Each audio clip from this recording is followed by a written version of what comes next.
Wallach on Law examines criminal cases and criminal justice and asks the question, we are tough on crime, but is that helping? Can we be smarter and make us safer? You want answers! I want the truth! You can't handle the truth! Ian Wallach is a criminal defense attorney and civil rights lawyer in Los Angeles and New York. His cases have ranged from defense of the accused to the prosecution of governments in their treatment of convicts. He's a former Los Angeles deputy public defender and a frequent contributor on legal issues to radio and television shows nationwide. You're out of order! You're out of order!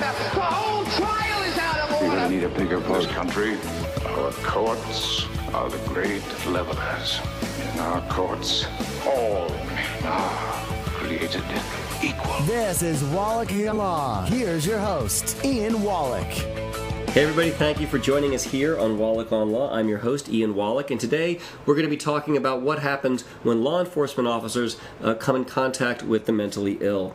Now, more than 1 out of every 4 people in the United States carries a diagnosable mental illness per some reports, but there's still a tremendous stigma associated with mental illness. And mental illness can make people act differently than other people do, and law enforcement officers are trained to look for things that are suspicious, to look for people who are acting differently than other people are. But rarely are they trained on how to identify or respond to someone who is mentally ill, despite how frequently they're called upon to do just that. And the combination of an officer who is not so trained and a mentally ill person can unfortunately be fatal. This year in Los Angeles, 2 veteran police officers saw a man named Zell Ford walking on a sidewalk, and they stopped their patrol car and attempted to speak with him, but apparently he continued walking and made movements that these officers felt were suspicious, so they attempted to stop him. When the officers attempted to stop Mr. Ford, per reports by the Los Angeles Police Department, a struggle ensued, and they fell to the ground, and one of the officers believed that Mr. Ford was trying to get the officer's handgun from that officer's holster, and as a result, both officers repeatedly shot Mr. Ford and killed him. And a mere 3 months before that, in Milwaukee, Wisconsin, Dontre Hamilton was asleep in Red Arrow Park across from City Hall. And employees of a coffee shop called the police to complain they didn't like that. Officers arrived and determined he was fine and left. But another officer came afterwards and woke Mr. Hamilton up with his baton. A struggle ensued, and that officer subsequently shot Mr. Hamilton 15 times with 14 bullets. There was 14 bullets in his gun. All went into Mr. Hamilton. One actually passed through Mr. Hamilton's hand and went into his body. Mr. Hamilton died almost immediately. Clearly, there's a problem. So let's talk to someone who's actually working on this issue to see what kind of solutions can be figured out and what needs to take place. And we are welcoming to the show today Ron Honberg. Now, Ron Honberg is the Director of Policy and Legal Affairs of NAMI. This is the National Alliance on Mental Illness. And he's going to sort of help us understand the interaction that can take place between those who are afflicted with mental illness and law enforcement and some changes that might need to be made. Ron, welcome to the show. Thank you, and I appreciate being on. Hey, thank you. Now, first of all, can you let me know a little bit about NAMI, what its goals are, when it was organized, and how it's set up throughout the U.S.? Sure. Well, as you said, NAMI stands for the National Alliance on Mental Illness, and we've actually been in existence since 1979, very much a grassroots movement in that the first chapters were local affiliates, and then we created a national organization. We are the largest advocacy organization focused on mental illness in the country, and our members are primarily people with mental illness and their families. We have 1,100 affiliates. We're represented in every state. And again, our members and our members work on the education, trying to educate both the community and treatment providers about the realities of mental illness, advocacy. So they're represented in most of the state houses in the country and in local communities and at the national level through this office, and also support. They run support groups within their local communities. And is the funding for NAMI, is there government funding? Is it primarily donor funded? Is it endowment funded? It's we have multiple sources of funding. So we certainly get individual donations. We have some foundation grants for specific projects. We have some government funding, the national office, federal funding. Some of our state organizations have state funding, again for specific projects, and then we also get some corporate funding. Okay. So from healthcare organizations, pharmaceutical companies, etc. Our funding is quite diverse. And if somebody wanted to, and I'm going to, of course, I'm going to come back to this as we wrap up our interview. But if someone wants to gather information about your organization, where could they go? What's is it? Okay, no, that's a great question. They can go to our website, which is www.nami.org, and that'll take them to our homepage and lots of information about what we do, and if they're interested in advocacy, for example, they can see what our advocacy priorities are. So we have a 1-800 helpline. We get thousands of calls per month, and it's staffed by multiple people, mostly volunteers, and that number is 1-800-950-6264, and those volunteers are pretty much prepared to answer just about any question that people have about mental illness, where to get help, etc. And most of the calls, I imagine, that you get are people who are probably watching loved ones experience some form of a mental health crisis.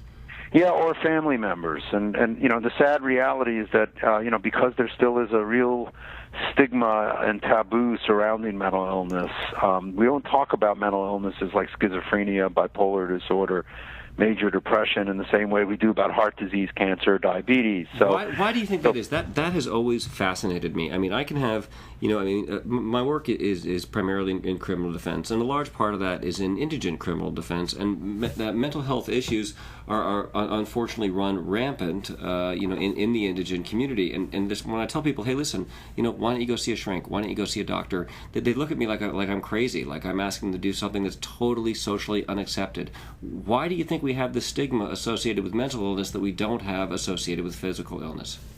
Well, I think part of it is the way mental illnesses have been portrayed in the media and elsewhere. There's oftentimes an association between mental illness and violence, at least in movies and TV shows, etc. Or when newspapers report on mental illness, it's usually in connection with some sort of violent or horrific tragedy that occurred, and so for someone with a mental illness who is not violent, there's this sort of natural inclination to want to not talk about the fact that they have a mental illness, to not acknowledge that they have a mental illness for fear that people will make certain judgments about them that don't in fact have a lot of bearing in reality, but nevertheless people will think that way. I also think that mental illnesses tend to scare people. The brain is a very, very complex organ of the body. It's the most complex organ of the body. And so, while we've made a lot of progress in understanding heart disease and in understanding the heart, understanding the pancreas, understanding the lungs, we have a long way to go, really, in understanding the workings of the brain. So it's a much more difficult thing to explain. It's difficult to explain what schizophrenia is. It's difficult to explain what someone experiences when they're in a psychotic episode. Of course, schizophrenia is characterized by delusions and hallucinations. People hear voices that to them seem as real as the day, but in fact aren't real. But how do you explain that to somebody who's not hearing those voices? And interestingly enough, and this is maybe just juxtaposing a little bit to the whole issue of training the police, one of the most effective devices or instrument tools that have been used to train the police are actually devices that simulate hallucinations, where you put on a pair of headphones and you hear the kind of interference and voices that somebody's hearing when they're in an active psychotic episode. I'm sorry. This is a something that's used to train officers to try to understand the mental process. Well, to train officers and to train others. I mean, that's the best way to for somebody like me to explain what an auditory hallucination is, to hear voices, is one thing, but to actually have that experience where you're actually hearing those voices, where you're going through a simulated scenario. You're going into a supermarket and the person behind the counter is talking to you, but you're hearing something else. You're hearing a lot of interference. That's interfering with your ability to concentrate, interfering with your ability to interact.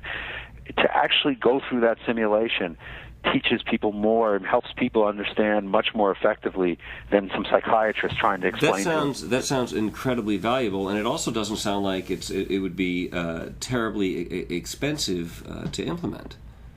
It's not, and again, these tools have been used in a lot of. We've been very, very active around the country in working with police departments to try to train them on effective ways to respond to people in crisis. It's called CIT, Crisis Intervention Training Programs, and those tools, those devices that simulate hallucinations, if you will, are really an integral part of those. And we've learned now that CIT training that can essentially be life-saving. Now, if you're just joining us now, this is Ian Wallach and Wallach on Law. Our guest is Ron Honberg. He's the Director of Policy and Legal Affairs at NAMI.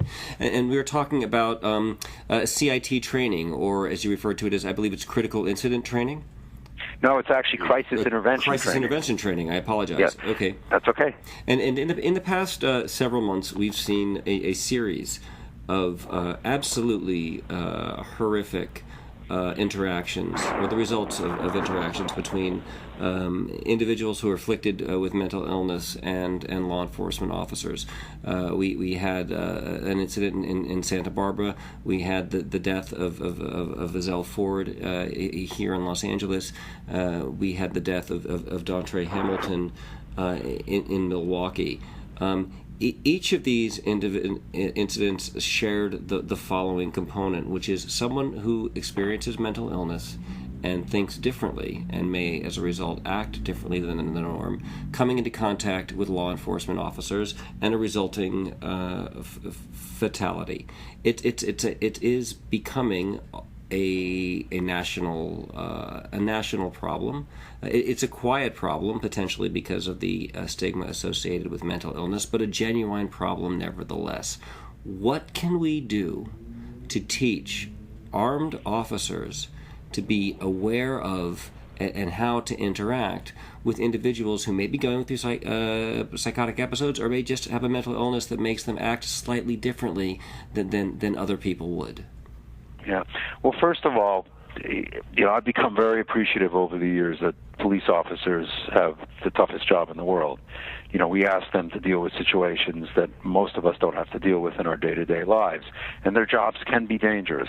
Generally, I'm not speaking now necessarily about their interactions with people with mental illness, but generally. So police officers are trained to respond in a certain way in academy, and that's usually in a fairly aggressive way, to take charge of the situation, to squelch the situation before it escalates, to close in on people and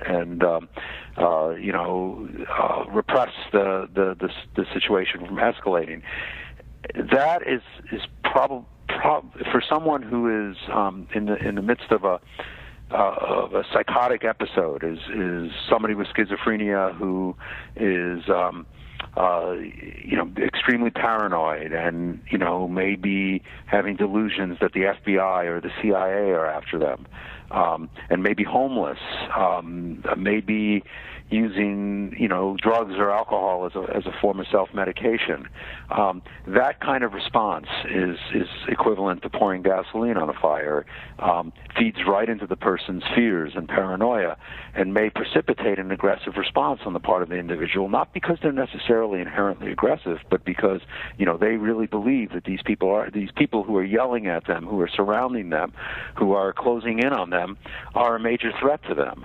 So what CIT programs, and the first CIT program started in Memphis, Tennessee, actually after about 2 or 3 real tragedies that occurred where the police got a lot of negative press, several lawsuits. The police made the commitment, really working with our local chapter and with the local mental health system, to try to do things in a different way. That was back in 1989. Today we have about 2,800 programs like these around the country. And these police are trained, first of all, on how to recognize the signs and symptoms, recognize when somebody's behaving in a certain way because they're in crisis. And then they're taught techniques for calming the person down, speaking quietly, keeping their distance, reassuring the person that they're there to help them, not to hurt them. And then, just as importantly, in these communities that are doing these programs, the mental health system is involved, so they create a triage center. It might be a psychiatric emergency room in the hospital. It might be a community mental health center. But it's a place where the police can take the person to, drop the person off, know the person is going to get help at that point, and the police can go back out and, do what they have to do, as opposed to what historically and traditionally has happened, which is the police have to take the person to the emergency room, sit there for hours and hours and hours, and then sometimes the next night see this same person back out in the streets doing the same thing they picked them up for the night before. That's one of the reasons why the police decide to arrest so many people, and why so many relatively low-level offenders with mental illness, nonviolent offenders, are in jail. It's because the police have no trust or faith in a lot of communities. Do we have any type of have any studies been done, or are you aware of any type of empirical data as far as how efficient or beneficial these CIT training programs may actually be? Well, certainly they have shown pretty dramatic results as far as reducing deaths and injuries on the part of the people the police are responding to. They've also, interestingly, shown positive results in terms of reducing injuries by the police themselves, because these are inherently unpredictable and sometimes dangerous situations for the police. They also show improvements in terms of the outcomes. So, decreases in the number of people the police decide to book and arrest and incarcerate, or at least take to local jail. That they don't ultimately decide if the person's going to be incarcerated. And interestingly enough, a lot of officers who've been through these training programs also say it helps them in their jobs generally, because, while it's specific to mental illness, these kind of tactics can work with other people who may be in crisis because of drug abuse or because of a difficult domestic situation or whatever.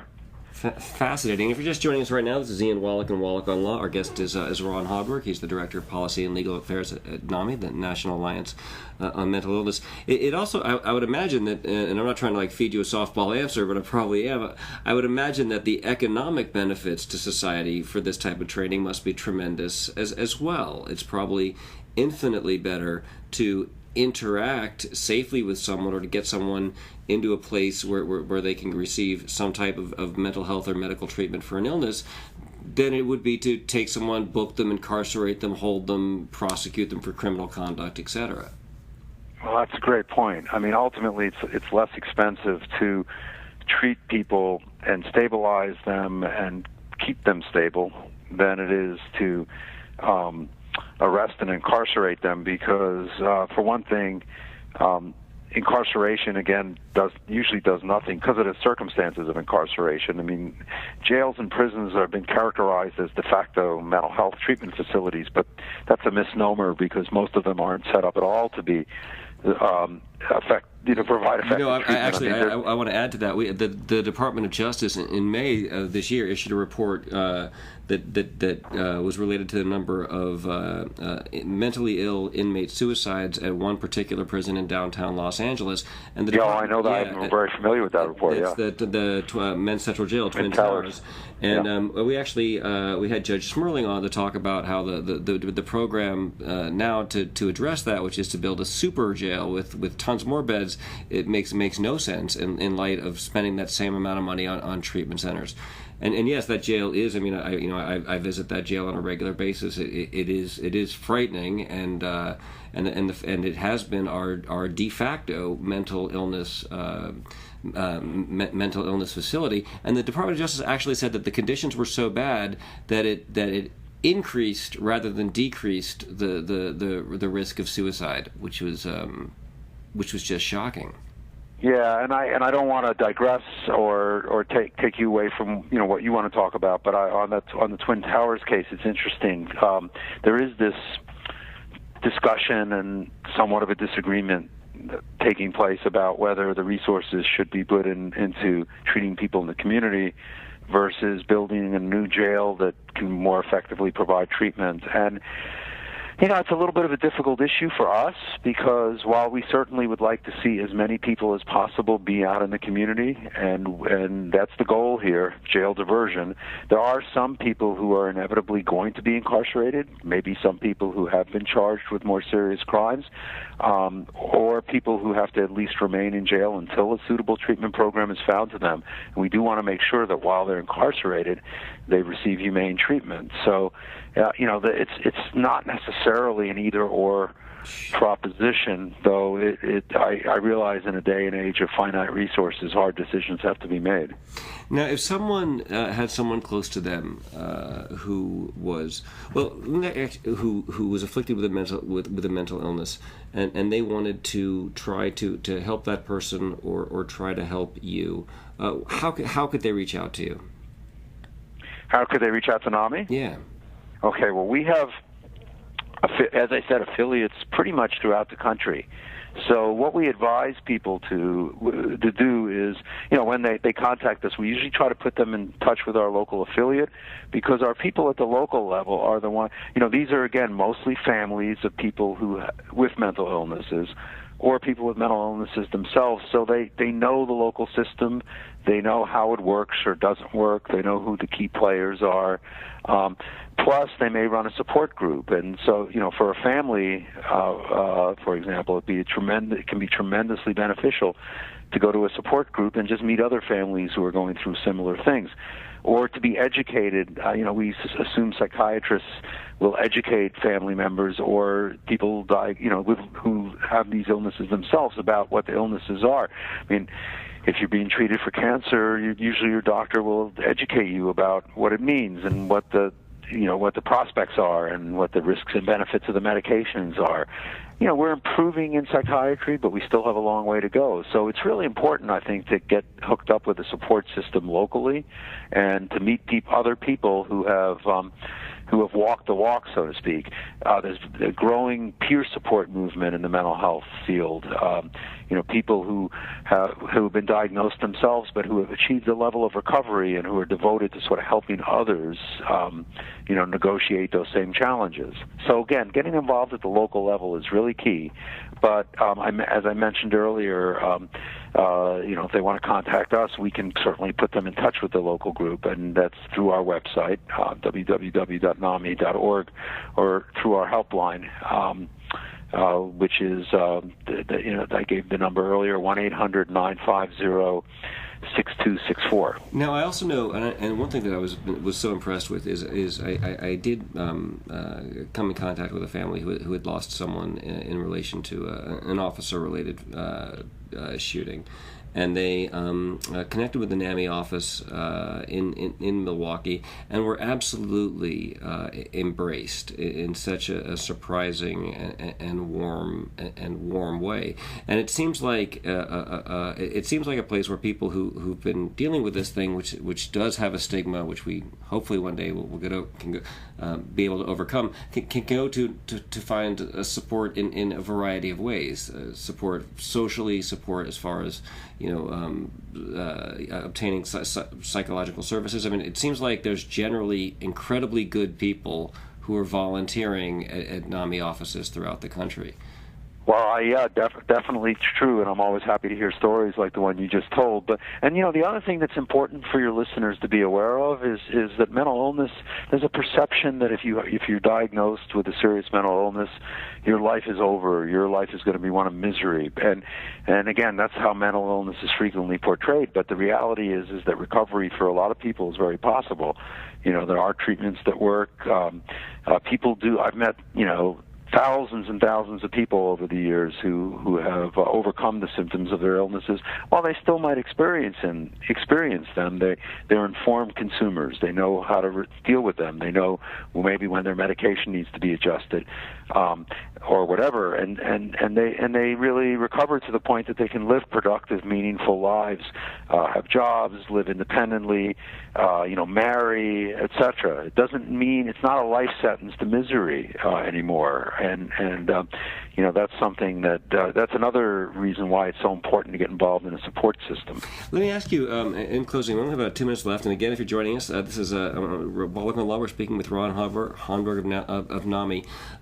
In the Milwaukee incident, in the incident out here, the officer did not have CIT training. It seems to be, and you even mentioned some of the additional benefits of CIT training as far as how it can not only help officers in dealing with individuals who suffer from mental illness, but in dealing with individuals who are going through any situation which is sort of expressing a psychological strain.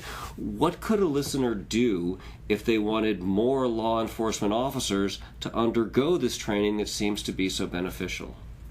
Well, my answer is pretty much going to be the same one as I gave you earlier. I think getting involved with a group that does political and policy advocacy at the local level is really important. So in order to get a CIT program developed that's really going to work, you need to get all the key players on board. The police chief needs to support it. The director of the local mental health agency needs to support it. Oftentimes, you need to get judges involved and in support of it. And in order to do that, relationships are all local. We know that, right? So in communities, you get a group of like-minded advocates together.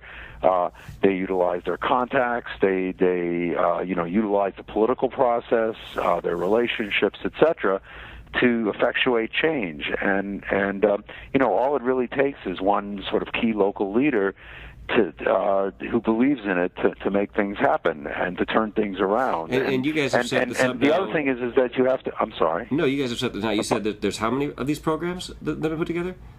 There are 2,800 and growing all the time. That is but let me put that in context. There's still far more communities that don't have it than do. Sure. Yeah, and in fact, actually, for people who may be interested in seeing which communities have it and which don't, the University of Memphis actually maintains the CIT Center at the University of Memphis. Remember, the first CIT program started in Memphis. They actually have a website that lists all the programs.